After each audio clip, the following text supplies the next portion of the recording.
मध्य प्रदेश, राजस्थान और छत्तीसगढ़ में मुख्यमंत्री कौन होगा? इस सवाल का जवाब खुद बीजेपी के बड़े नेताओं के पास नहीं है। इसका जवाब सिर्फ पीएम मोदी के पास है। सीएम के चेहरे को फाइनल करने के लिए भले ही इस समय बैठकों, पर्यवेक्षकों और मीटिंगों के माध्यम से कवायद बीजेपी अपना रही है, मगर मोदी को समझने वाले राजनीतिक जानकार बताते हैं कि तीनों राज्यों के सीएम के नाम पहले से ही तय हैं। तो ऐसे में सवाल यह है कि किस पैटर्न पर पीएम मोदी ने मुख्यमंत्रियों के नाम तय किए हैं। 3 दिसंबर को पीएम मोदी जब शाम में बीजेपी दफ्तर में जश्न में शामिल हुए, उस समय उन्होंने अपने संबोधन में 3 अहम बातें की और उसी में सीएम पद के लिए चेहरे छुपे थे। उन्होंने गरीबों, महिलाओं, युवाओं, आदिवासियों और किसानों पर फोकस किया था।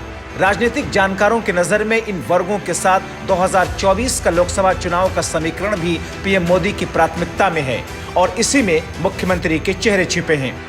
नंबर 1, आदिवासी। विधानसभा चुनाव में बीजेपी को आदिवासी वोटर्स ने भरपूर समर्थन दिया है। बीजेपी को राजस्थान से लेकर मध्य प्रदेश और छत्तीसगढ़ में अनुसूचित जनजाति के लिए आरक्षित सीटों पर जबरदस्त सफलता मिली। मध्य प्रदेश में कांग्रेस का वोटर माने जाने वाले आदिवासी बेल्ट में बीजेपी को 47 में से 24 सीटें मिली, जबकि छत्तीसगढ़ में 29 में से 17, राजस्थान में 25 में से 12 सीटें मिली। छत्तीसगढ़ में बीजेपी ने आदिवासी बेल्ट में आदिवासियों की बात करने के साथ बीजेपी के सत्ता में आने पर आदिवासी मुख्यमंत्री बनाने की भी बात कही। माना जा रहा है छत्तीसगढ़ में आदिवासी और महिला चेहरा सीएम हो सकता है। Number 2, OBC. विपक्ष की जातिगत जनगणना, जिसकी जितनी संख्या भारी उसकी उतनी हिस्सेदारी के नारे को काउंटर करने के लिए पीएम मोदी जहां चुनावी राज्यों की जनसभाओं में ये कहते रहे कि देश में सबसे बड़ी जाति गरीबी है, वहीं गृह मंत्री अमित शाह, बीजेपी अध्यक्ष नड्डा जैसे तमाम बीजेपी के नेता ओबीसी सांसद, विधायक, मंत्रियों की संख्या गिनाते रहे। कांग्रेस के पूर्व अध्यक्ष राहुल गांधी भी चुनाव प्रचार के दौरान ओबीसी मुख्यमंत्री को लेकर मुखर रहे।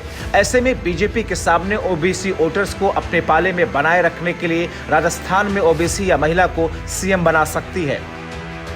नंबर 3, युवा। माना जा रहा है कि बीजेपी तीनों ही राज्यों में पुराने चेहरों को दरकिनार कर नए चेहरों को आगे कर सकती है।